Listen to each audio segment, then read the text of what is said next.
დილამშვიდობისა. ეს საქართველოს პირველი არხია, თქვენ უყურებთ გადაცემას პირადი ექიმი მარი მალაზონია, ჟესტურ ენაზე თარგმანი. რასაკურველია ჩვენ ადამიანზე ვსაუბრობთ. ადამიანზე როგორც მთავარ ფასეულობასა და ღირებულებაზე ნებისმიერ საზოგადოებაში და ვსაუბრობთ ადამიანის არჩევანზე, რომელიც ცხოვრების წესს უკავშირდება. ჩვენ შევთანხმდით, რომ დიახ, არჩევანს ჩვენ ვაკეთებთ, მაგრამ ძალიან ხშირად გვჭირდება დაფიქრება. მხოლოდ ჩვენი არჩევანი არის განსაზღვრელი თუ სხვა ფაქტორებიც ახდენს გავლენას. რასაკურველია სხვა ფაქტორებიც ახდენს გავლენას, მაგალითად ოჯახი, საზოგადოება და ასე შემდეგ. მიუხედავად ყველაფრისა, ჯანსაღ ცხოვრების წესთან დაკავშირებით საუბრისას, ჩვენ აუცილებლად ვიხსენებთ, რომ ეს არ არის გაცვეთილი სიტყვათა შეთანხმება და ეს არის გარკვეული ფაქტორების ჩამონათვალი, რომელშიც ძალიან ბევრი რამ იგულისხმება. მაგალითად, როდესაც ადამიანის ცხოვრების წესის ფაქტორებს ვახსენებთ, ჩვენ გულისხმობთ თქვენთვის ძალიან კარგად ნაცნობ კვებას, რომელიც არის ჩვენი ყოველდღიური გადაცემის აუცილებელი შემადგენელი ნაწილი. ამავე დროს კვებასთან ერთად ჩვენ გულისხმობთ ფიზიკურ აქტივობას, ძილს, გულისხმობთ სტრესის მართვას, მამნეჩოების ქონა, არ ქონას, სქესობრივ ცხოვრებას, განათლებას, ჰიგიენას და ასე შემდეგ.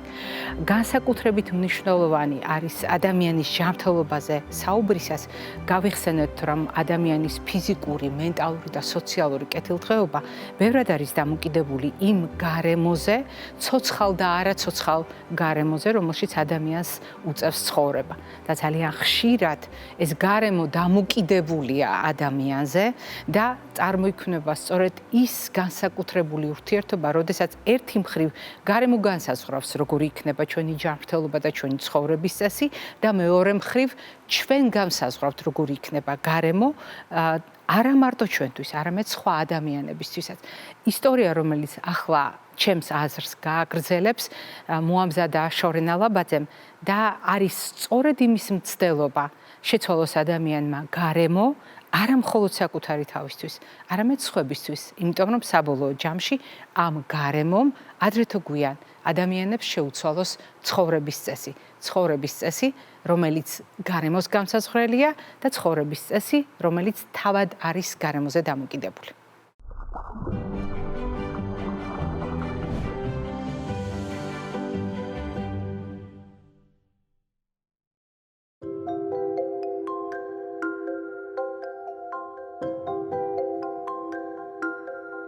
ერთი პატარა სოფელი თითქმის მსოფლიოს გავაცანი, გარკვეულწილად ელჩებიც ვართ ქართული კულტურის მსოფლიოში წასადგენად. მე ველისიხეში ვარ დაბადებული, აქვე მოღვაწეობდა, ჩემთვის სამყაროს ცენტრი ველისიხეა.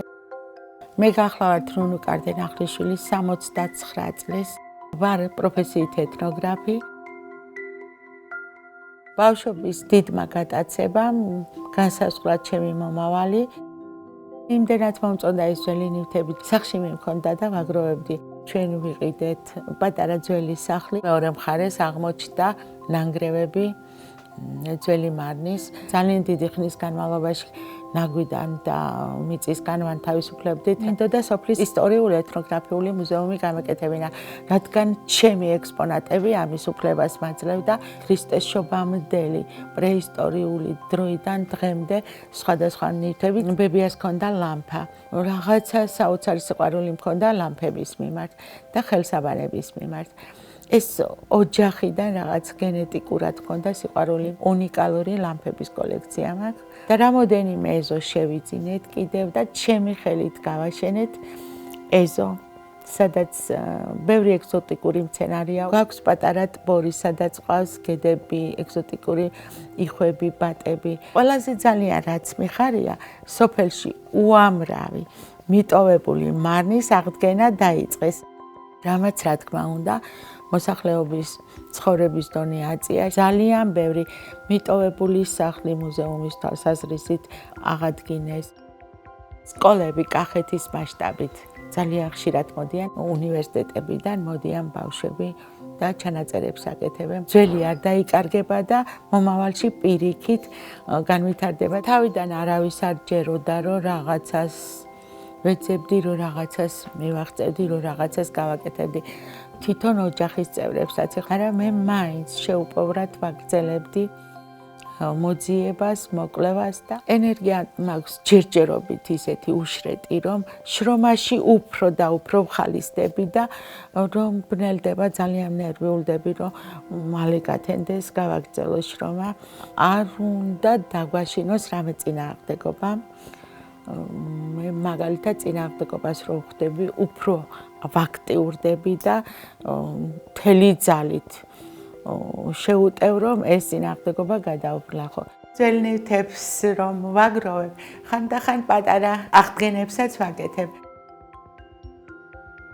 აი ეს სანათებიც მე გავაკეთე, არის 3 ლიტრიანი ქილევი, რომელიც ზუმფარით დავბუნდე და ზედ თაიგულები დავახატე. ერთ-ერთი ჩემი გატაცება ქარგვა, ეს 2 ნაქარგი ჩემი შესრულებულია, შირმაც მოოქროვილი, ფრანგული და ჩემსმერ არის შესრულებული კედლებზე ნაქარგი საკურა. სამომავლო მიზნების უზარმაზარი ფართო სპექტრი მაქვს, მაგრამ ასაკი ისეთი მაქვს, არ ვიცი მოვასწრებ თუ არა, მაგრამ ძალიან ვცდილობ. ჭერემში გვაქვს მიწები, სადაც ბებერი ხეებია და იქ მინდა რაღაც ეკოსოფელის გაკეთება. შეძლების დაგვარად ლამაზ გარემოს ვქმნით.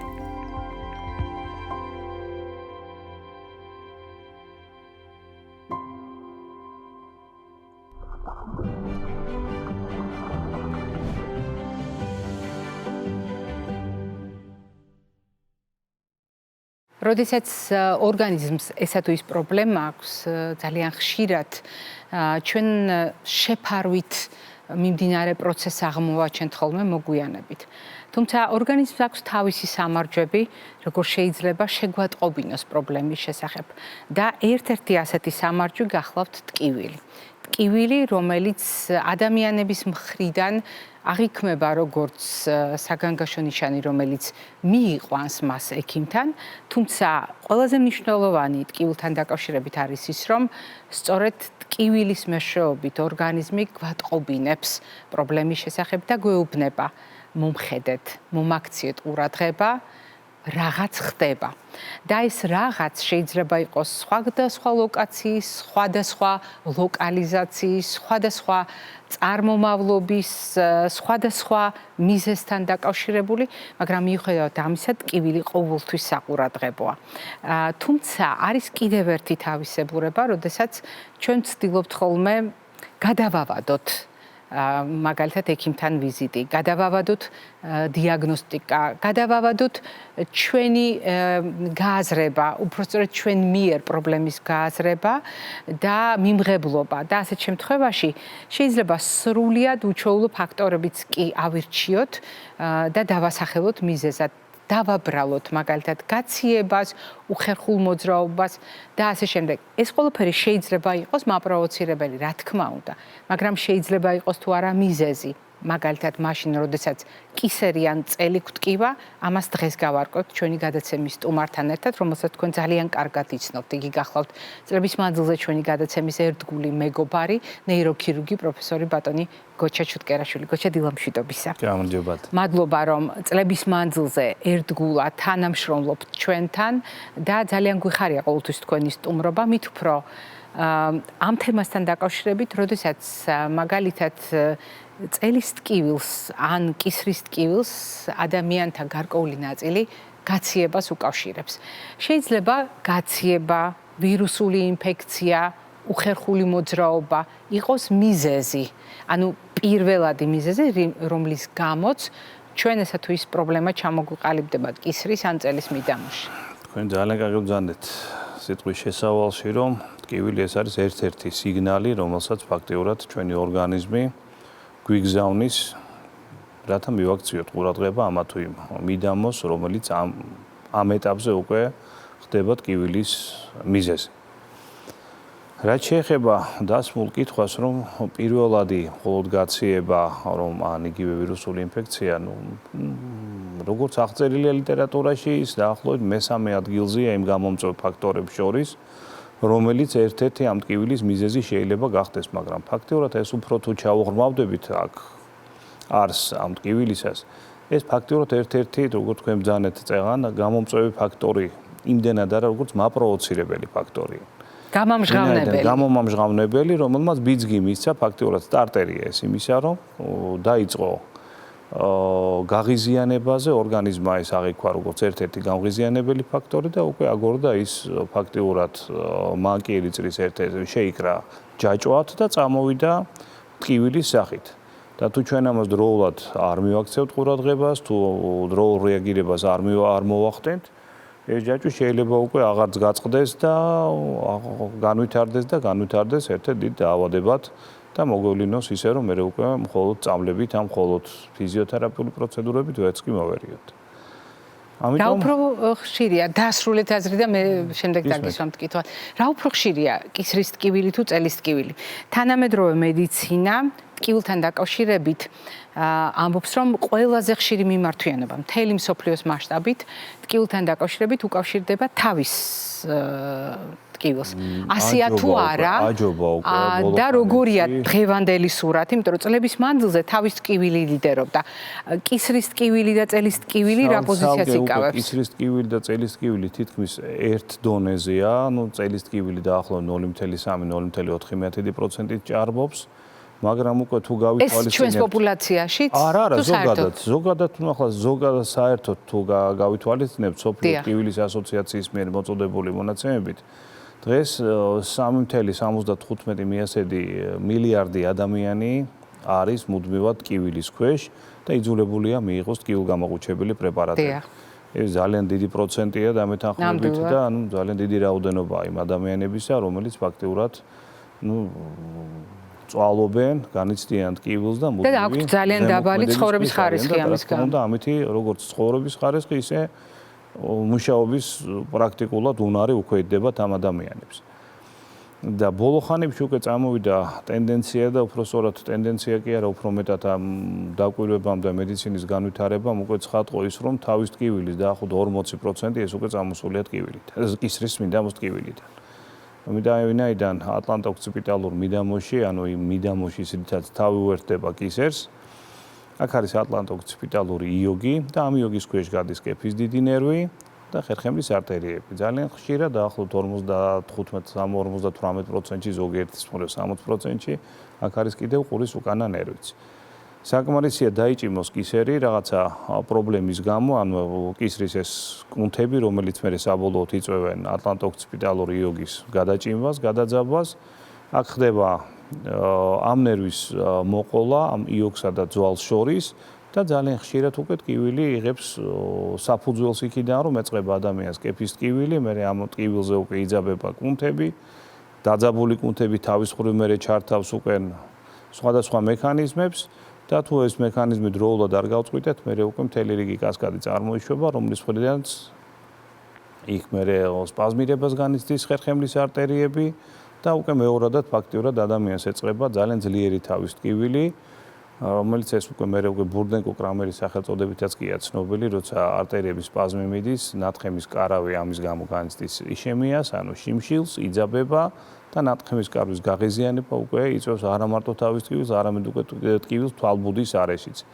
ამ დროს ადამიანი განიცდის შეგრძნებას, თითქოს თვალებში აწვება ზემოდან ქვემოთ და შიგნიდან თითქოს თვალების გამოყრას ძლობს. ლამის გადმომცვიდეს თვალებიო. ძალიან ხშირად მოვისმენთ ახლა ამას ჩვენ პაციენტებისგან ხოლმე. ასე რომ ტკივილი ეს შეიძლება აგორდეს სუმცირე უხერხულ მოძრაობაზეც კი და ახლა ახან აქ დაისვა კითხვა ძალიან ხშირია ეს გაციების დროს. განსაკუთრებით თუ ეს ვირუსული ინფექცია ამ დროს. ეს თემა ძალიან აქტუალურია სეზონიდან გამომდინარე, ტემპერატურის დაქვეითება, ორგანიზმის გადაციების რისკი, ვირუსული ინფექციების სიხშირის ზრდა, რასაკვირველია, გასათვალისწინებელია, როგორც მაპროვოცირებელი ფაქტორი. თქვენ კისრის ტკივილის შესაძლო მიზეზებზე ისაუბრეთ და კისერთან დაკავშირებულ შესაძლო პრობლემებზე, რომელიც თავის მხრივ თავის ტკივილსაც განაპირობებს. კისრის ტკივილის მიღმა და წელის ტკივილის მიღმა სხვადასხვა მექანიზმებია თუ ხშირად ერთი და იგივე მექანიზმი უნდა გავითვალისწინოთ, რომელიც ხერხემლისვეც უკავშირდება. რაც შეეხება თვითონ ლოკალური მიდამოს ტკივილის მიღმა, აქ უკვე რა თქმა უნდა სხვა პრობლემებიც იჩენს ხოლმე თავს. ვინაიდან ახლა კისრის ტკივილი სულ უბრალოდ შეიძლება მხოლოდ კუნთოვანი დაჭიმულობის გამო წარმოიქმნას და ამან რაღაცა გარკვეული პერიოდი გასტანოს და მე ეს ყოველთვის თავისით უკვე განვითარდება. მაგრამ როცა ტკივილი უკვე უფრო ღრმა საფუძვლებს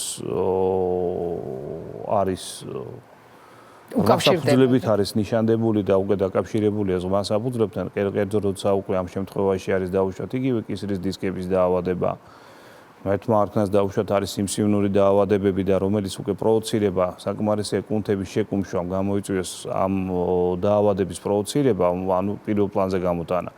ამ შემთხვევაში ტკივილი მხოლოდ ლოკალური ტკივილებით აღარ შემოიფარგლება. ამ ტკივილს უკვე დაემატება ისეთი ნევროლოგიური დეფიციტის გამოლინებაც, რომელიც შეიძლება იყოს ჯერ დაბოშების სახით, შემდგომ გრძნობელობის ან ძალის დაქვეითების სახით და შეიძლება თუ აქ უკვე უფრო ღრმა პროცესია, შეიძლება საერთოდ ტეტრაპარეზი ან ანუ 4-ვე კიდურში ძალის დაქვეითება, გრძნობელობის დამბლა გამოიწვიოს ამ შემთხვევაში.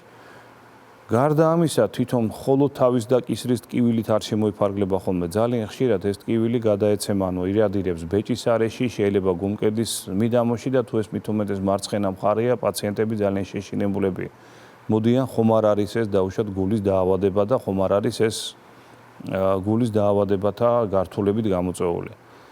დაახლოებით შეიძლება ითქვას, რომ 67-დან 75%-მდე ეს მხოლოდ პროვოცირებაა, ანუ ცერვიკოკარდიალური სიმპტომის სახით შეიძლება ეს დავარქვათ, ანუ კისერ გულის სიმპტომატიკითაა ეს წარმოდგენილი და ეს არანაირ კავშირში გულის დაავადებებთან არ გახლავთ. ასე რომ მხოლოდ გაციებას შეუძლია ისეთი დაავადების პროვოცირებაც კი მოგწეს, როგორც კისრის დისკის თიაქარია და შემდგომში გაართულოს ის იგივე ცერვიკოკარდიალური სინდრომები და ეს თუ ხანგრძლივად გაგრძელდა, იმიტომ რომ ამ დროს ადამიანი დაძაბულია, მატულობს არტერიული წნევა და შეიძლება ამ უკვე მეორადად გულის დაავადების პროვოცირებაც კი მიუხედავად იმისა, რომ თავიდან გულს არ უკავშირდებოდა, მეორადად შეიძლება უკვე ამის პროვოცირებაც კი მოგწეს. ჩვენ მაყურებელმა გამოგვიგზავნა ვიდეო შეკითხვა. თემატურად ეს კითხვა ერთგვარად გააგრძელებს, მე ყოველ შემთხვევაში ასეთი აზრი მაქვს, გააგრძელებს ჩვენ საუბარს. მოდით ერთად მოვუსმინოთ, ერთად ვნახოთ ეს შეკითხვა და შემდეგ უკვე თქვენ უპასუხებთ მას. დიდი მადლობა, რომ აქვს კითხვის დასმის საშუალება. ჩემი შეკითხვა შეეხება ხერხემალზე არსებულ თიაქარს.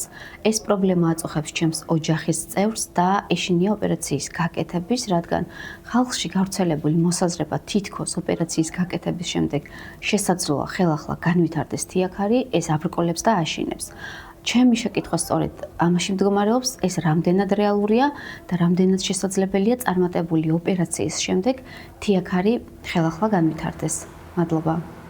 მაყურებელს უნდა უთხრეთ მადლობა. რეალურად ამ კითხვამ განაზოგა და ძალიან ბევრი ოჯახის შეკითხვა, ძალიან ბევრი პაციენტის შეკითხვა.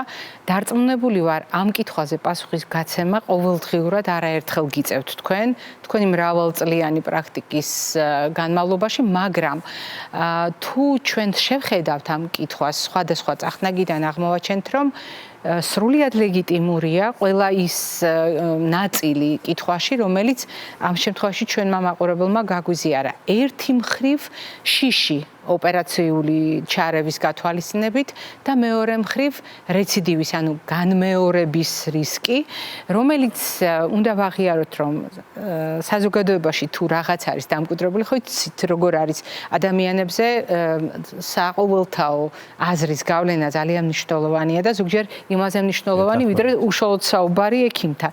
ამიტომ დღეს ჩვენ მოგვიწევს ამ თემას კიდევ ერთხელ შევეხოთ და განმარტოთ. ძალიან კარგი კითხვა იყო სხვათა შორის, ეს ძალიან ხშირია.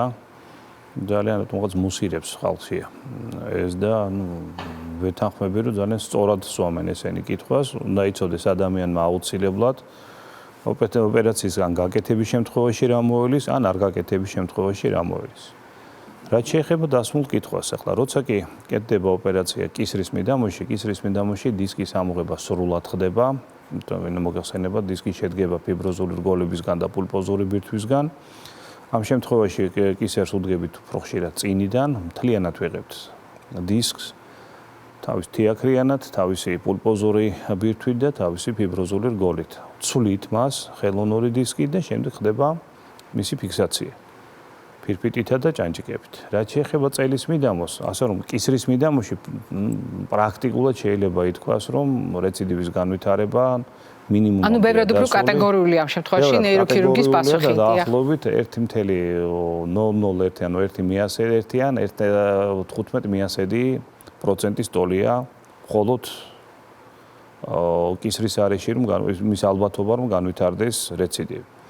რაც შეეხება წელის მიდამოს ოპერაციების დროს ფიბროზული რგოლის ამოღება არ ხდება, ვიღებთ მხოლოდ გამოვარდნილ სეკვესტრს და კიდე დამატებით ვიღებთ ხოლმე პულპას. ამ შემთხვევაში რეციდივების რაოდენობა უფრო ხშირია და სხვადასხვა ავტორთა მონაცემებით ის უტოლდება 1.2-4%-ს. სხვა მეტი ასეთი რეციდივები საქართველოში არ გვაქვს. ისიც შემიძლია დავამატო, რომ აქ კიდე უფრო მცირეა, იმიტომ რომ ჩვენ უფრო ხშირად იმის გათვალისწინებით, რომ ჩვენი ხალხი არც იმდენად ფუფუნებაშია, რომ მე შეიძლება კიდე მეორედ აღარ მოუწიოს მოსვლა, უფრო ხშირად ვიღებთ ხოლმე პულპასაც. რაც დაუშვათ, მაგალითად გერმანიაში ან ევროპაში რატომღაც უფრო მეტად შეზღუდულია, იმ მოტივით, რომ მეტად არ დავასუსტოთ ხერხემალი, მაგრამ დიდად ჩემი პრაქტიკის განმავლობაში დავწუნდი, რომ არაფერს დიდად არ ვასუსტებ და ჯობია ბარემ ამოიღო და უფრო შევამციროთ, თორე იქ ბევრად მეტია, 20%-ამდეა დაუშვათ რეციდივების რაოდენობა. ოპერაციის თემას და ოპერაციასთან დაკავშირებულში ჩვენ არ ვიცი უკვე რამდენი წელია ვსაუბრობთ და 2008 წლიდან დღემდე ყოველწლიურად სხვადასხვა თემაზე როდესაც საუბრობთ ხერხემლის სვეტის პათოლოგიებიდან გამომდინარე, ჩვენ გვიწევს შევეხოთ ოპერაციის მიმართ, ოპერაციასთან დაკავშირებულ შიშს და საერთოდ ოპერაციული ჩარევის მიმართ ნდობას. როგორც წესი, ადამიანებს სჯერათ, რომ მდგომარეობა გაუმჯობესდება, ან არ სჯერათ, მაგრამ ეშინია პრაქტიკულად ყველას. და თუ გავითვალისწინებთ ასეთ შიშნარევ დამოკიდებულებას, ლოგიკურად იბადება კითხვა, ყველა თიაქრის შემთხვევაში ჯერ რა არის თიაქარი, როდის ვამბობთ რომ დიახ დიაგნოზი ნამდვილად არის ეს სიტყვა, რომელიც საზოგადოებაში ყველაზე ნაცნობი და გავრცელებულია და სჭირდება თუ არა ყოველთვის მას ოპერაციული მკურნალობა, თუ არსებობს სხვა შესაძლებლობები, თუნდაც ზედამხედველობა და სხვა დამხმარე საშუალებები პრობლემის მართვისთვის. ძალიან კარგი კითხვაა. პირველი, რა თქმა უნდა, ახსნათ რა არის თიაქარი. თიაქარი ეს არის ერთი ორგანოს გამოზნექვა და ზეწოლა მეორე ორგანოს. თიაქარი შეიძლება იყოს საზარდულის მიდამოში, როცა ჩადის ნაწლავი, შეიძლება იყოს დაუშვათ იგივე შარდის ბუშტი, როცა ჩადის ასეთი თიაქარი, შეიძლება იყოს თეთრი ხაზის თიაქარი, როცა მუცელში იგივე დასუსტდა იოგოვანი აპარატი, კუნთოვანი აპარატი და ამ დასუსტებულ ნაწილში. და დახველებისას ხედავს ადამიანი, როგორ ამოიზნიქა მისი კანი. რაც შეეხება ხერხემლის მალთაშორის დისკის თიაქარს, აქ ხდება მალთაშორი დისკის გამოზნექვა, იმიტომ რომ დასუსტდა ფიბროზული რგოლი, ვეღარ იკავებს პულპოზურ ბირთვს. იძულებულია გამოიზნიქოს პულპოზური ბირთვი და გამოზნექილი ნაწილი მიაწვება ხერხებიდან გამოსულ ნერვულ ნერვს ამ შემთხვევაში უფრო კარგად რომ ვთქვათ. დისკი ეს არის ერთადერთი ორგანო ადამიანის ორგანიზმში, სადაც ორგანოში და წნევა ბევრად აღემატება ატმოსფერულ წნევას და ის დაახლოებით 1.7-დან 2 ატმოსფეროს უტოლდება. წარმოიდგინეთ, ახლა ეს არის ჩვენთვის იგივე ამორტიზატორი, რაც მანქანაში საამორტიზაციო ბალიშებითაა განპირობებული. ფაქტიურად ეს ჩვენთვის არის საამორტიზაციო ბალიში. ორ ფეხზე მოსიარულე, ორ კიდურზე მოსიარულე ადამიანისთვის. სხვათა შორის 4 ფეხებშიც იგივე წნევითაა, მაგრამ ჩვენ უფრო მეტად მას შემდეგ რაც ამოდექი და მივიღეთ ვერტიკალური მდგომარეობა, უფრო მეტად დავტვირთეთ დისკები, ვინაიდან მთელი ეს ჩვენი ვერტიკალური ზეწოლის ძალა გადაეცა უკვე ამ დისკებს და ბევრად უფრო დაიტვირთა ის ფუნქციურად, ვიდრე დაუშვათ ეს ჩვენს თიაქრის განვითარების რისკიც გაიზარდა. 4 ფეხა ნათესავებში არის. და ოპერაციული ჩარევა საჭიროა თუ არა? ოპერაციული ჩარევა დისკის თიაქრების დროს ხდება საჭირო დაახლოებით 7-8%-ში. ნუ ზოგი ავტორის მონაცემებით 6.5-ით 8%-ში. მეტი ოპერაციული ჩარევის აუცილებლობა არ დგება. სხვადასხვა შემთხვევაში რა ხდება? სხვა დანარჩენ შემთხვევაში ახლა თვითონ განვიხილოთ მექანიზმი, რატო ხდება ზეწოლა. ახლა პირველი როცა დისკი მცირედ გამოიზნიქება, ან თვითონ მხოლოდ ფიბროზულ რგოლებში წარმოიშობა იშემიის გამო არსებული, იმიტომ რომ ჩვენ განვიცდით ძალიან დიდ დატვირთვებს, ეს იქნება სტრესები, ეს იქნება სიმძიმის აწევა, ფიზიკური გადატვირთვა, იგივე გაცივება სხვათა შორის. ამ შემთხვევაში კლებულობს საკვების მიწოდება დისკის უფრო შიდა ნაწილებში, ვინაიდან 3 წლამდე ადამიანს აქვს ადამიანის დისკს აქვს თავისი მკვებავი სისხლძარღვი, ესეც ანატომიური თავისებურებაა. 3 წლის შემდგომ დისკის სისხლძარღვი გადაგვარდება და კვება ხორციელდება ნივთიერებათა ცვლის პროდუქტები დიფუზიის გზით. რაც კი მოაკლდება საკვები ნივთიერებების მიწოდება, იქ იწყება შიმშილი, ანუ იშემია. პულპოზური ბირთვი უფრო კარგად უძლებს იშემიას, მაგრამ ამ შიმშილს, მაგრამ ფიბროზული რგოლები ამას ვეღარ უძლებს და იწყება დახეთქვა. ადამიანის დისკი შედგება დაახლოებით 400-500 ფიბროზული რგოლისაგან. რაც კი დარჩება უკვე 100-ზე ნაკლები 90, 80, 70 რგოლი უკვე ვეღარ იწევს, ვეღარ უმკლავდება მწნევას, რომელიც შიგნით არის და იწყება გამოზნექვა. სანამ მხოლოდ ფიბროზული რგოლების შიმშილი მიდის, ადამიანი ამ შემთხვევაში ტკივილს აღიქვამს მხოლოდ ან წელის, ან კისრის მიდამოში, მხოლოდ ლოკალურად. რაც კი დაიწყება გამოზნექვა და ის გამოზნექილი ნაწილი მიაწვება ზურგის ტვინიდან გამოსულ ნერვს, ანუ ფევს, ამ შემთხვევაში ტკივილი უკვე ვრცელდება ამ ნერვის საინერვაციო ზონაში. თუ წელია ესწავა ფეხში, თუ კისერია წავა ხელში, თუ გულმკერდის დონეზე ხდება ამ დისკის გამოვარდნა, ამ შემთხვევაში ამ ფესვის, ანუ ამ ნერვის საინერვაციო ზონაში, თუ ზედა 6-ია წავა ნექტაშუა სივრცეში, თუ ქვედა 6-ია წავა მუცლის მიდამოში. ამ შემთხვევაში უკვე მეორადად რაც კი ეთკინა ადამიანს უკვე სხვა ორგანო, მეორადად უკვე რეფლექსურად იჭიმება ხერხემლის გარშემო მდებარე კუნთები. კუნთების დაჭიმვა იწვევს იმას, რომ ერთი მალა კიდევ უფრო მეტად უახლოვდება მეორე მალას და ამ დროს კიდევ იქ არსებული სახსარი, რომელიც ყველა მალაზე არის ორ-ორი სახსარი, ხდება ამ სახსარში მოძრაობის ჩაკეტვა და ბლოკვა. ეს თავისთავად კიდევ უფრო მეტად აღიზიანებს და კიდევ უფრო მეტად აძლიერებს კუნთების შეკუმშვას. ასე რომ ამჯერად ფაქტიურად ორი სამ მექანიზმით ვითარდება ტკივილის გამოწვევა. ერთი რომ თვითონ ნერვს მიაწოდა ნერვული ტკივილი წამოვიდა, მეორე უკვე რომ სახსროვანი ტკივილია დაიბლოკა და მესამე კუნთოვანი ტკივილი. ამ დროს აზრი აქვს, თუ კი მხოლოდ პროტროზია და როცა ბოლომდე დაზიანებული არ არის ფიბროზული გარსი, ამ შემთხვევაში ახლა ფაქტიურად მოხდა მეორადად უფრო კიდევ დისკის კომპრესია და გაჭყლეტვა, რამაც გამოიწვია კიდევ უფრო მეტი გამოზნექვა. ამაზე მეტი ტკივილი და ფაქტიურად ჩაერთო მანკიერი წრეა. ამ დროს თუ კი ჩვენ მოახერხეთ იგივე მედიკამენტოზური საშუალებებით ეს ტკივილგამაყუჩებელი და მიორელაქსანტებით, ანუ კუნთების მომადუნებელი პრეპარატებით, ან იგივე მანუალური თერაპიით, რაც ფიზიოთერაპიის ერთ-ერთ სახეს წარმოადგენს, ან სხვა ფიზიოთერაპიული საშუალებები და გავთიშეთ ამ მანკიერი წრის ერთ-ერთი რგოლი, ანუ ჯაჭვი გავწყვიტეთ. ძირითადად ხდება ხოლმე რა ახლა იგივე ფიზიოთერაპიული პროცედურებით გადავღალით კუნთებს, გადაღლილი კუნთი მოდუნდება და მიეცემა ერთ მალას მეორე მალისგან მოშორების საშუალება. ამავე დროს იგივენაირად აღადგენენ მოძრაობას, ანუ დებლოკირებას ახდენენ ჩაკეტილი სახსრებისა, მოძრაობა აღდგა და ტკივილის მექანიზმით ფაქტიურად უკუ განვითარდა. თუ დისკს დარჩა რესურსი იმისა, რომ კიდევ უფრო მეტად შეიწიოს, შეიწევა ფიბროზული რგოლი, დაიჭერს უფრო მეტად პულპოზურ ბირთვს, შეიზნიკა გამოზნექვა, შემცირდა გამოზნეკვის ხარისხი, ზეწოლა, ანუ კომპრესია ნერვზე მოიხსნა და ყველაფერი უკუ განვითარდა.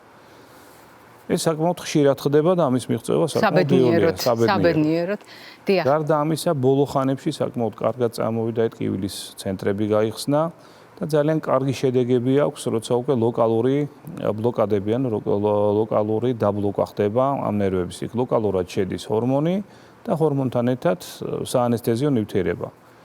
ეს განაპირობებს იმას, რომ შეშუპება, რომელიც ამ დროს წარმოიქმნა პერინევრიუმში, მოიხსნება, თუ ამას აქვს რაიმე რესურსი, ტკივილი უკვე გამდა. თუ ეს რესურსი აღარ არის, მხოლოდ ამ შემთხვევაში რჩება საოპერაციო შემთხვევად. ძალიან დიდი მადლობა, გოჩა, იმისთვის, რომ ამდენი წელია ჩვენთან თანამშრომლობთ. დღეს მობრძანდით ამ თემაზე, რეალურად მაყურებელთა თხოვნით ამ თემაზე სასაუბროთ. ვუპასუხეთ პრაქტიკულად ძალიან ბევრ კითხვას, რომელიც მე მაყურებლის სახელით და გისვით და თავად მაყურებელმაც გადმოგცათ და მნიშვნელოვანია იმის ხაზგასმა, რომ რა თქმა უნდა გაციებამ ვირუსულმა ინფექციამ შეიძლება მაპროვოცირებელი როლი შეასრულოს.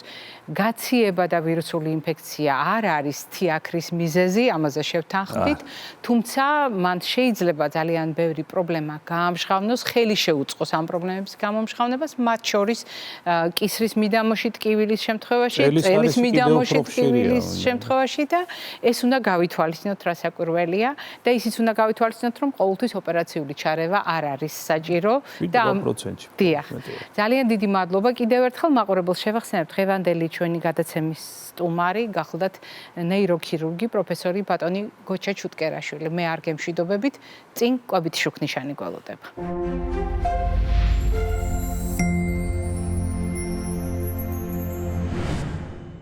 კვება ჩვენი ცხოვრების წესია. კვება ჩვენი სასიცოცხლო მოთხოვნილება. კვება ეს არის ადამიანის უზრუნველყოფა აუცილებელი ინფორმაციით, არა ერთხელ, არა ხანდახან, არამედ სისტემატურად, რეგულარულად, დღეში რამდენჯერმე, ასაკის, სქესის, ეთნიკური კუთვნილების მიუხედავად და როდესაც ჩვენ ვსაუბრობთ კვებასთან დაკავშირებულ რეკომენდაციებზე, რასაკურველია, ყველაზე მნიშვნელოვანი არის ერთი ადამიანის საჭიროების გათვალისწინებით შერჩეული კვების მოდელები, კვებითი რჩევები, თუმცა არსებობს ზოგადი პრინციპები, რომელსაც ვიცავთ ხოლმე, მაგალითად, იმ თეფშის სახით, რომელიც ყოველ გადაცემაში ჩნდება კვებითი შუქნიშნის დაწყებისას. როდესაც ჩვენ ვსაუბრობთ დღიური რაციონის გადანაწილებაზე, ისე რომ ნახევარი, სულ ცოტა ნახევარი იყოს ბოსტნეული და ახილი ბოსტნეულის უპირატესობით, ხოლო მეორე ნახევარი მარცვლეულ ბურღულეული ცილოვან კომპონენტთან ერთად, თანაც ისე რომ სულ ცოტა 5 ჯგუფის, 5 ფერის პროდუქტი მივიღოთ ყოველდღიურად და კიდევ უფრო უკეთესი არჩევანია, თუ აღმოჩნდება ჩვენს რაციონში ცისარტყელა თეფშზე, ანუ მრავალფეროვნება, არა მხოლოდ ფერით, არამედ ამ ფერების მიღმა დაშიფრული ნივთიერებებით. ეს არის ის პრინციპები, რომელზედაც საერთაშორისო საზოგადოება დიდი ხანია შეთანხმებულია. რასაკურველია, ყველა ქვეყანას აქვს თავისი ადაპტირებული ვერსია, აქვს სხვადასხვა საჭიროების შესაბამისად ჩასწორებები, დამატებები და ასე შემდეგ, მაგრამ მიუხედავად ამ ყველაფრისა, ეს რეკომენდაციები არის ჩვენს შუქნიშანში, როდესაც ფერების მიხედვით გადანაწილებული პროდუქტები არა აკრძალვებს, შეზღუდვებს და ნებადართვას უკავშირდება მხოლოდ, არამედ გვაჩვენებს, რომ ერთი და იგივე პროდუქტი სხვადასხვა სიტუაციაში, სხვადასხვა ფერის და სხვადასხვა დატვირთვის მატარებელი შეიძლება იყოს. მაგალითად, სამფერი ვაშლი, მაგალითად, ნებისმიერი სხვა პროდუქტი, რომელიც ფერთან ერთად შემადგენლობასაც იცვლის. თუმცა დღევანდელი ჩემი საუბარი ძალიან განსხვავებული იქნება და განსხვავებული იქნება არა მხოლოდ იმიტომ, რომ ახლა მე თეფშებზე შუქნიშნის პრინციპით არაფერს დავდებ, ან წყალზე და ცალკეულ პროდუქტებზე არ გესაუბრებით. არამედ განსხვავებული იქნება თავისი მნიშვნელობით და თავისი მასშტაბით.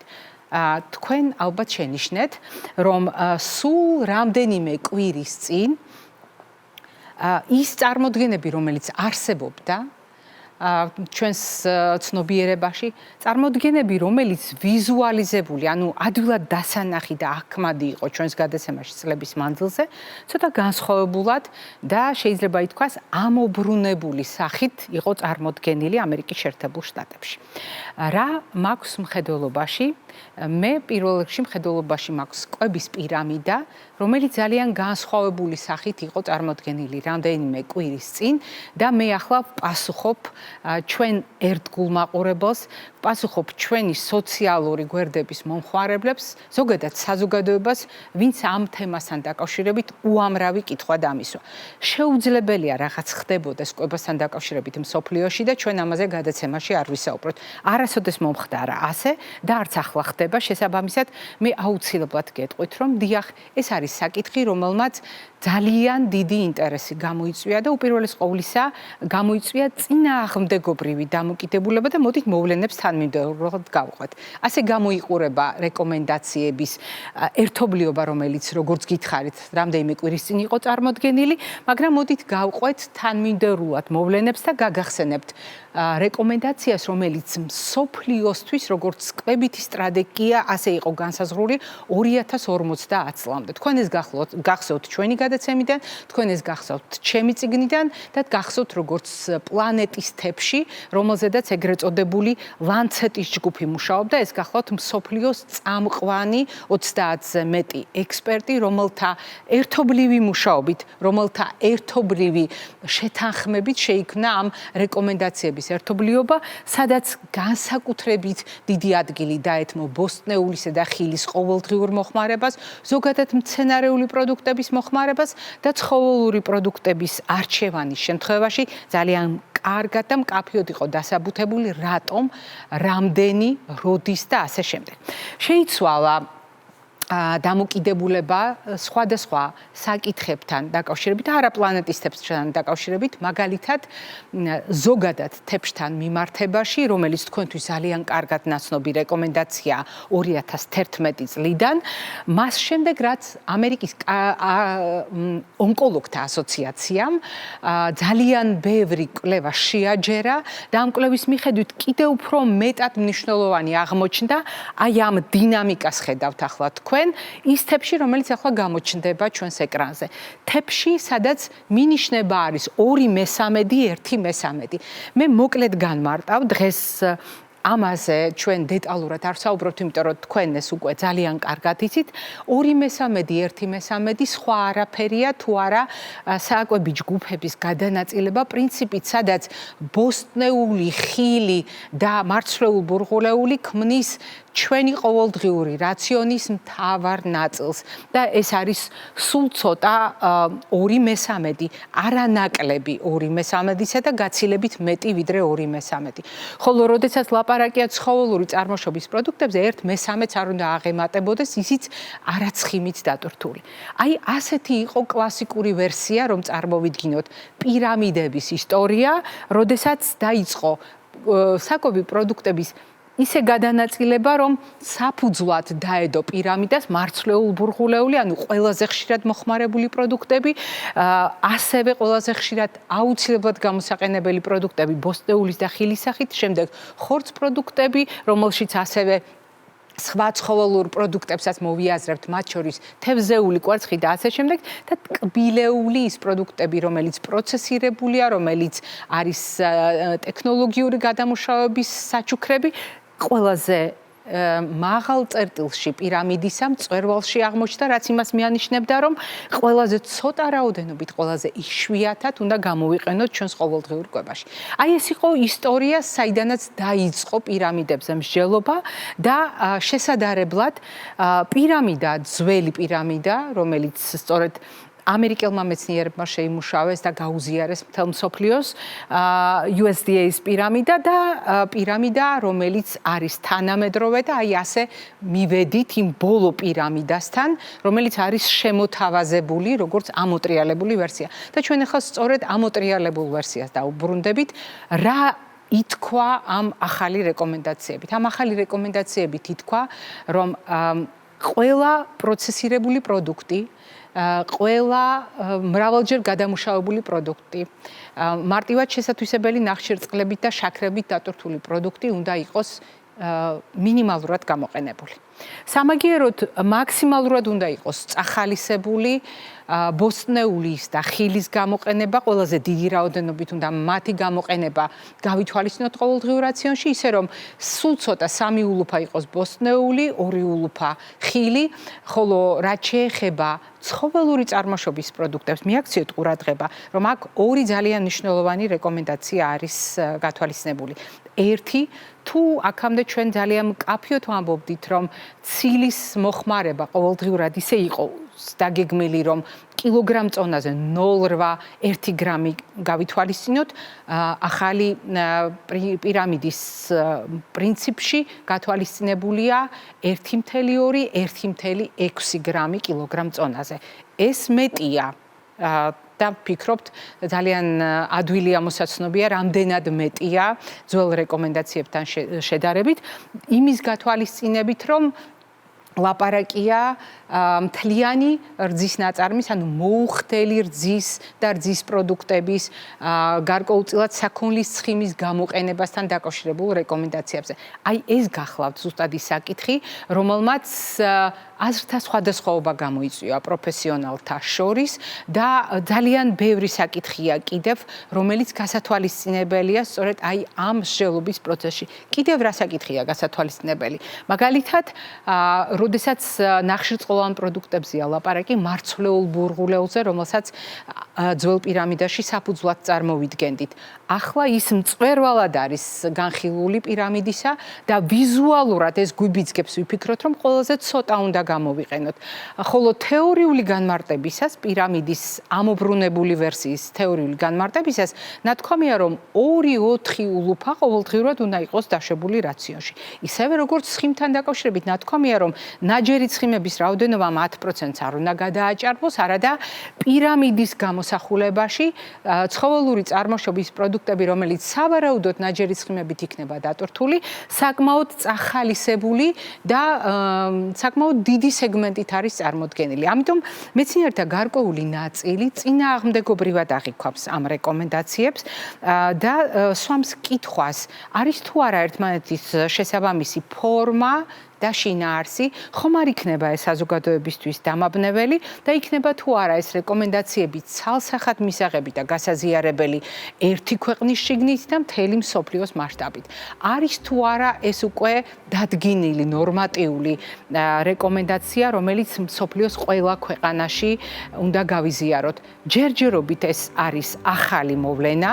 მე როგორც ყოველთვის ყველა სიახლეს გიზიარებთ ჩვენს ყვებით შუქნიშანთან ერთად და აუცილებლად განმარტავ, რომ სპეციალისტები ამ საკითხებზე მსჯელობენ. მსჯელობა ახალი დაწყებულია და რა წერტილამდე მივართ, რა გადაწყვეტილებამდე მივა ეს რეკომენდაციები, მე აუცილებლად გაგიზიარებთ. ისევე როგორც ამ რეკომენდაციებში მითითებული ალკოჰოლის მოხმარების შესახებ ინფორმაცია, გვეუბნება, რომ უფრო ზომიერი, უფრო შეზღუდული, უფრო მკაცრი უნდა იყოს მოხმარება, თუმცა არ არის დაკონკრეტებული, რას ნიშნავს შემცირებული, რას ნიშნავს შეზღუდული და რას ნიშნავს ნორმატიულად განსაზღვრული ცალკეულ შემთხვევაში. განსხვავებით ძველი ნორმებისგან, სადაც ნათქვამი იყო, რომ ქალებისთვის 10 გრამი ალკოჰოლი 1 ულუფა არის დასაშვები, მამაკაცებისთვის 2 ულუფა 10 + 10 გრამი ალკოჰოლი. არის თუ არა ესეც სპეციალისტების მსჯელობის საგანი? დიახ, არის და ყველა ის საკითხი, რომელიც გზა წარმოიშვება, ან უკვე არის განხილვის საგანი, რა თქმა უნდა, როდესაც საბოლოოდ შეჯერდება საექსპერტო პოზიციები, საბოლოოდ ჩამოყალიბდება, მე ამ ინფორმაციას აუცილებლად გაგიზიარებ, მანამდე დაგემშვიდობებით. მე ჩავთვალე, რომ ბევრი თქვენგანისთვის საინტერესო იქნებოდა განმარტება ამ სიახლესთან დაკავშირებით, მით უფრო რომ ალბათ ტელეეკრანებით ნახეთ, სოციალური ქსელებით ნახეთ ინფორმაცია ამის შესახებ და გაუგებარი რომ არ ყოფილიყო, მე ეს განმარტებები აუცილებლად ჩავთვალე. ამით გემშვიდობებით, ჯანმრთელობას და დღეგრძელობას გისურვებთ.